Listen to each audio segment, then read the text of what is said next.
Hoje no Café com Stanger voltaremos a falar sobre o tema contratos e você é o nosso convidado para tomar esse café.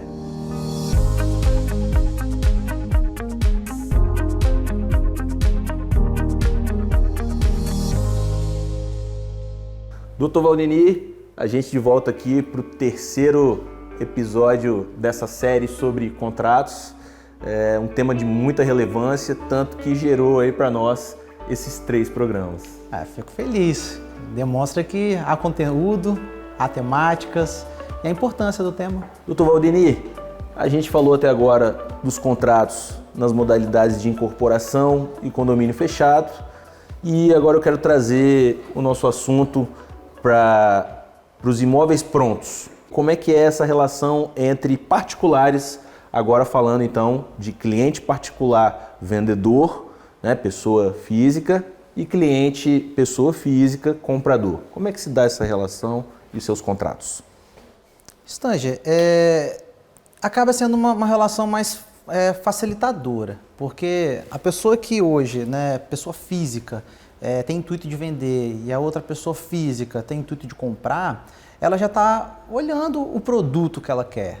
Né? Diferente daquela relação que nós abordamos, que a visualização estava através do memorial descritivo, dos encaixes publicitários, do site e tudo mais. Perfeito. Então, realmente, a relação ela fica mais autêntica, mais clara. A pessoa está vendo o produto. Obviamente, eu não posso entrar aqui nas questões mercadológicas, que realmente não é a minha área de atuação, minha área de atuação é mais jurídica. Essa relação contratual é a mesma relação efetivada no apartamento de imóvel na planta.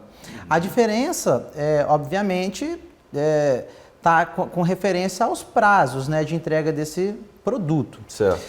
Agora, é fundamental, Stanger, que antes dessa pessoa comprar esse imóvel pronto, é que ela faça uma pesquisa cartorária. O que é uma pesquisa cartorária? É de fato identificar, né, se esse produto está sendo vendido pelo dono do imóvel.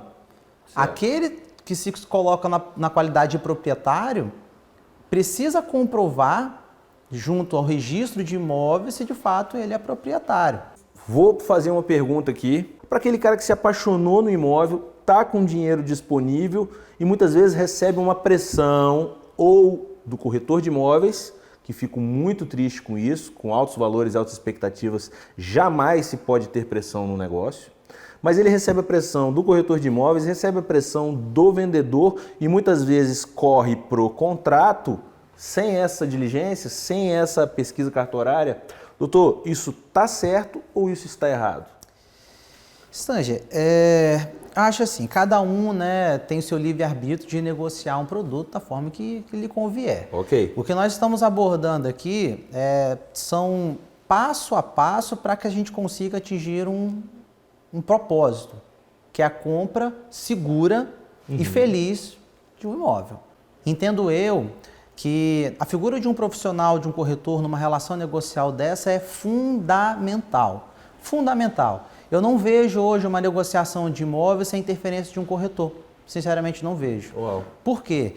É um profissional que tem que hoje, né, se nós formos pegar, né, e ler vírgula por vírgula o que fala, né, o estatuto, né, previsto no Conselho Federal dos Corretores de Imóveis, né, coloca assim, né, a responsabilidade de cada corretor na condução dessas negociações. Perfeito. O corretor de imóveis aproxima as partes e reza por uma venda saudável. Saudável. Corroborando com o que o senhor está falando. Saudável. Então, seguindo à risca isso, eu vejo assim, ser fundamental. Como você muito bem colocou, infelizmente há realmente algumas estratégias no mercado imobiliário que induzem esse comprador em erro, o que, ao meu ver, até se intitula uma fera embutida nessa negociação. Então, antes que isso aconteça, e aqui fica, né, realmente essa observação, o comprador ele tem que ter essa cautela e a confiança também de contratar um profissional que haja com honestidade, que já tenha experiência de outras negociações, que tenha realmente respaldo, né, técnico e honestidade com relação à venda daquele produto, que voltamos também a falar sobre esse olhar sensível que o corretor tem na compra de um produto. Acostumado com o mercado imobiliário, vendo realmente as experiências que ele tem no dia a dia, ele consegue sim alertar aquele comprador de algo que para aquele comprador está obscuro. Ter cautela é super importante durante o processo de aquisição ou venda de um imóvel. No próximo bloco, você vai acompanhar o caminho técnico para compra e venda de imóveis, sempre com muita segurança. Nos vemos já, fique comigo. Você sabia?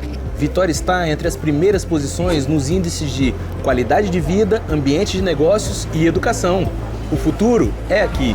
De acordo com a pesquisa, a capital Vitória tem o 4º maior índice do Brasil. 3 bairros da capital possuem a maior qualidade de vida da região metropolitana. Tudo isso é encontrado nos bairros Barro Vermelho e Santa Luísa, em 7º lugar em qualidade de vida no país. Os apartamentos preferidos agora são os de 3 quartos. Localização hoje, então, é o fator preponderante para quem vai comprar um imóvel. A Econômica Federal reabriu hoje uma das linhas de crédito imobiliário mais baratas. Também comemorou foi o mercado imobiliário, o Sindicato da Habitação de São Paulo. Com a passagem da crise, o melhor investimento e mais seguro para você e sua família continua sendo o imóvel.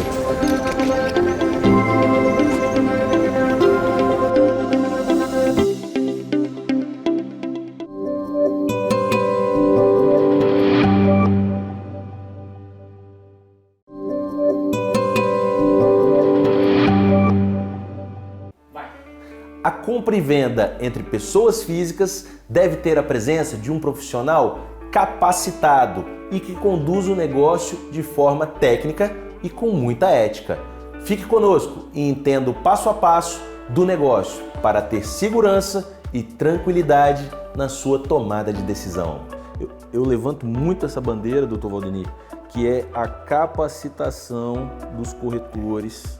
A capacitação técnica não é só mostrar um apartamento. Você precisa saber como tirar uma certidão de ônus. Exatamente. Qual é a zona que você está negociando aquele imóvel, primeira, segunda, terceira zona, por exemplo, no caso de Vitória, de onde até onde que vai cada zona. Esclarecer os custos, esclarecer os contributos custos, os tributos. que existem, né? Você tem que saber a cronologia toda do negócio, porque o imóvel, eu sempre falo isso, e fico muito lisonjeado do senhor endossando a participação do corretor de imóveis numa negociação.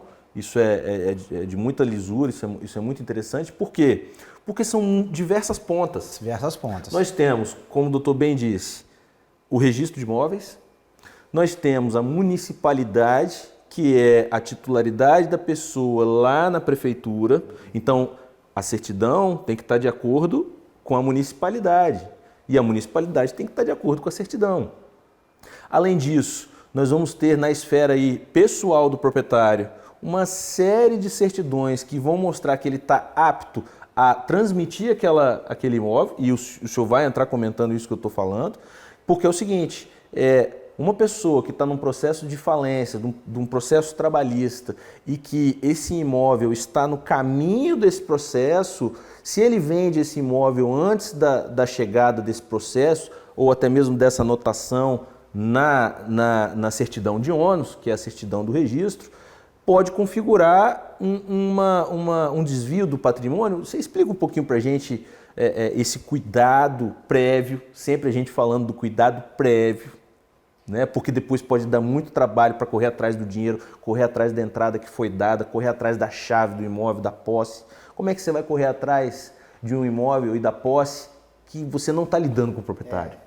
Então eu queria que você falasse um pouco desse cuidado prévio com o cadastro do proprietário, com o cadastro do imóvel, a junção de tudo isso e a confecção do contrato entre as partes, que eu diria que é um manual que tem ali as regras que foram estabelecidas entre o vendedor e o comprador. Você vê que a gente acabou de chegar agora numa linha tênue, que saiu realmente do campo dito comercial, e a gente agora entrou para esse outro lado, que aí vem o campo jurídico.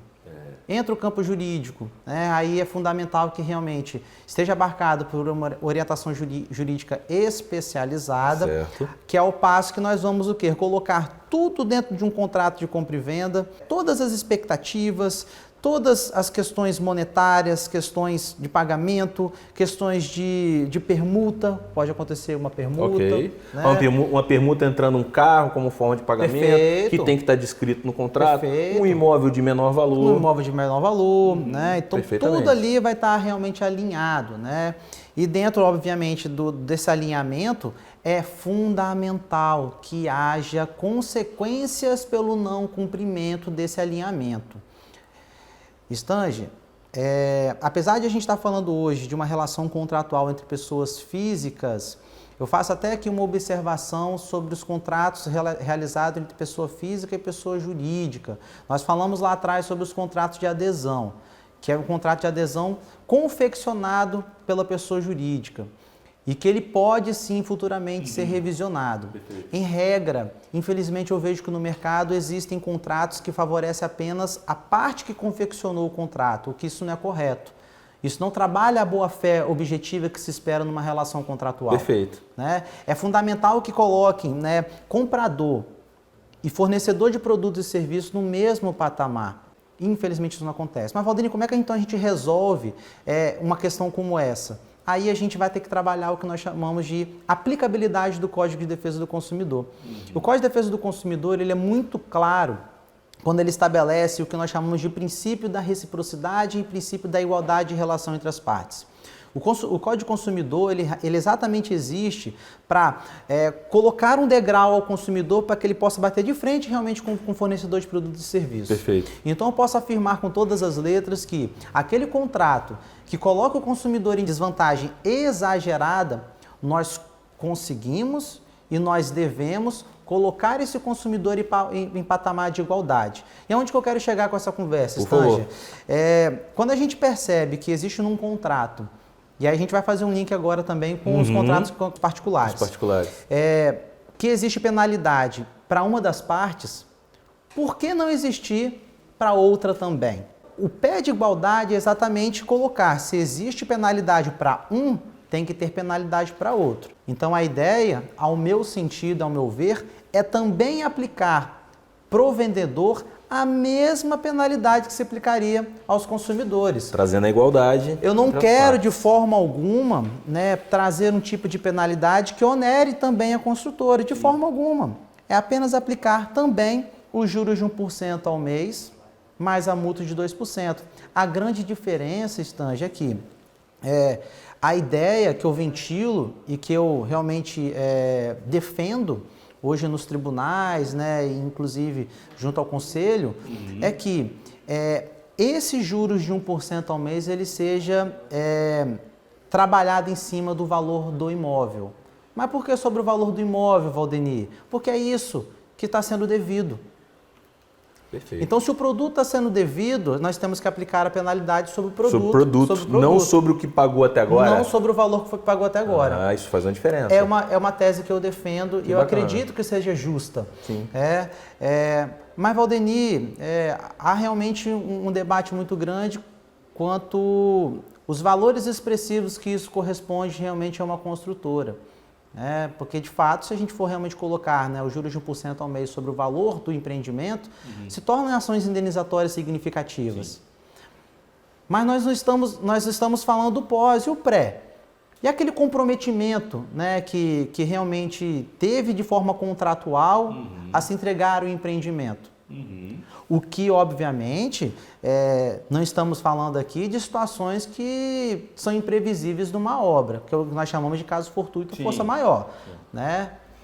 Quais se enquadram, já que a gente citou eles, chuva em demasia, chuvas que nunca aconteceram, uma greve que se estende além do tempo considerável, até mesmo um tremor de terra poderia ser. Pois o próprio nome diz, é um caso fortuito ou algo que seja de força maior. Um caso fortuito é uma situação que é completamente imprevisível.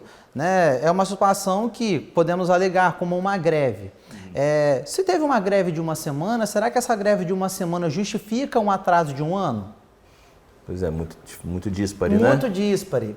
E aí, para se comprovar a aplicação de um caso fortuito, tem que haver provas para isso. É justificar que esse atraso de uma semana realmente corroborou com o atraso de 1 ano, que ao meu ver é completamente díspare. Agora, não ocorrendo isso, entendo que deva haver, não só para essas situações voltadas, né, para imóveis comprados na planta, mas também para quem comprou o imóvel pronto. Né, que aí, porque se não houver também uma penalidade, Stanger, o contrato ele fica, a gente chama que ele fica frouxo. Algumas pessoas não se comprometem, né, com do que está previsto. Né? Já com cláusula, tem situações que ocorrem que foge da alçada, imagina se não tiver uma cláusula penal. Nós vamos para um intervalo rápido. Não saia daí. Entenda se você deve assinar para pagar ou pagar para assinar. Essa temática chama a atenção de todos. Voltamos já. Estou aqui num empreendimento sensacional, que é o Reserva Mata da Praia. Vou encontrar grande Alex Ferreira. A gente está no condomínio horizontal. Um condomínio horizontal foi entregue em dezembro. Vamos falar do lazer. A gente tem piscina com raia, prainha, acesso para deficiente, área gourmet. Aqui é o salão de festa, né? Aqui para molecadinha kids. Aqui é um espaço Sport Lounge. Também você tem o acesso para quadra de tênis. O fitness está muito bem montado. A gente tem o spa. Agora a gente saiu aqui de área comum. Vamos entrar aqui na casa 1. E essa casa ela tem 4 suítes, Luiz. Está falando de 265 metros. Toda casa tem a sua piscina privativa, espaço gourmet já montado. Hoje a gente tem 3 tipos de casa e 6 casas disponíveis. Eu quero agradecer ao Alex e estar sempre aqui com a gente, topando esses projetos. É isso aí, pessoal. Até breve. Até o próximo.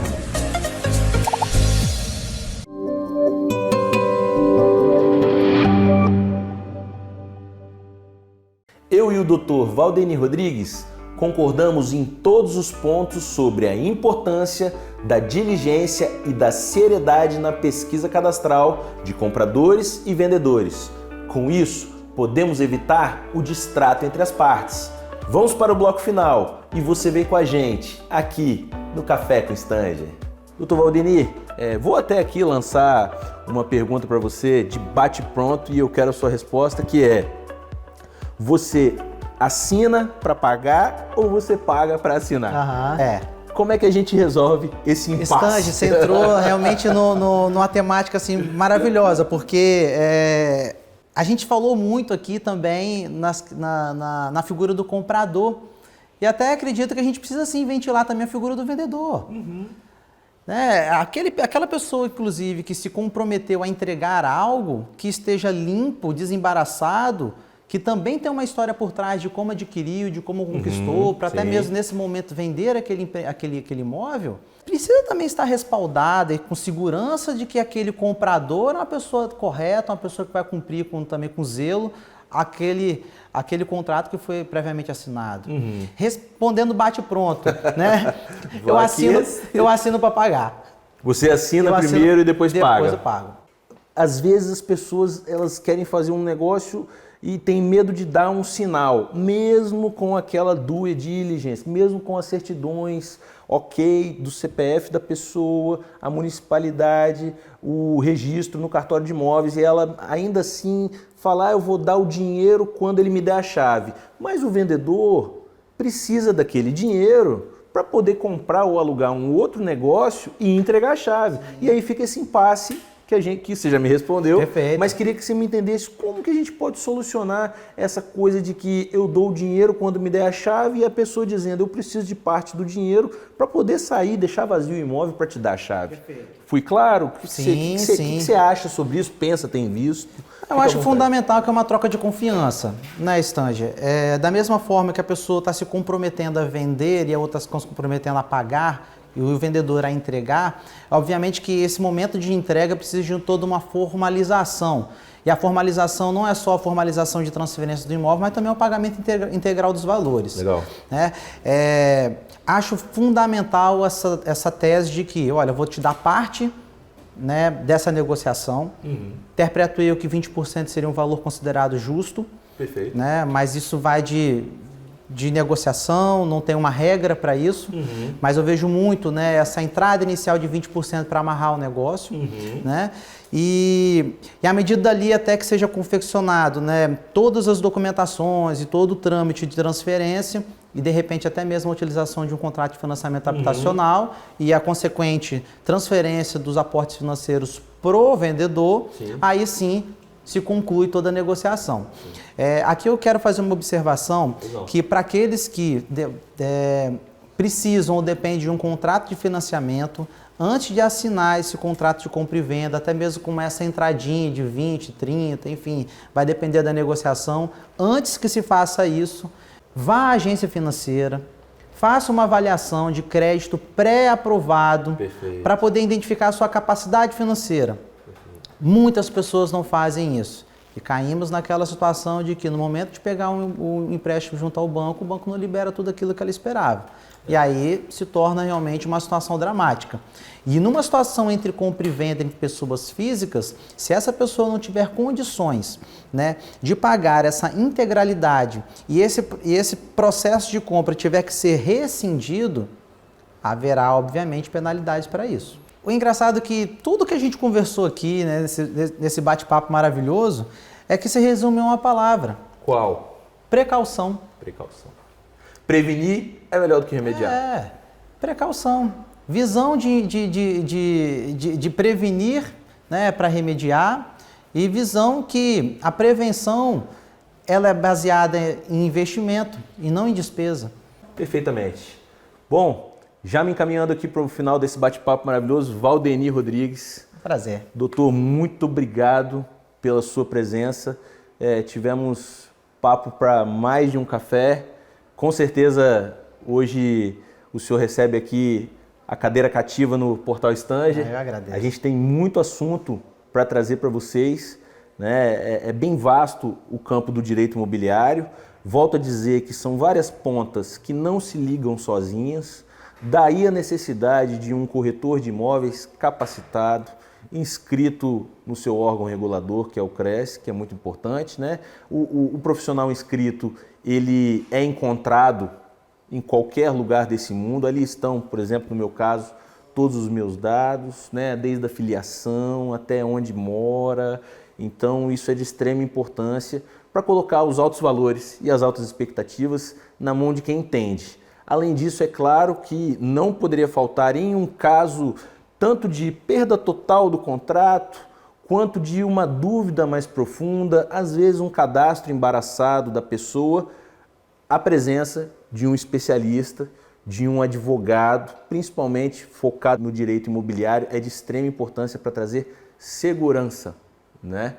Então, a frase que falei no início, vou trazê-la aqui agora novamente: nenhum contrato suporta a má-fé. A gente precisa estar com ambas as partes, seja construtora e comprador, seja vendedor, pessoa física e comprador. A gente precisa estar com expectativas alinhadas e todo mundo sentado à mesa de boa fé.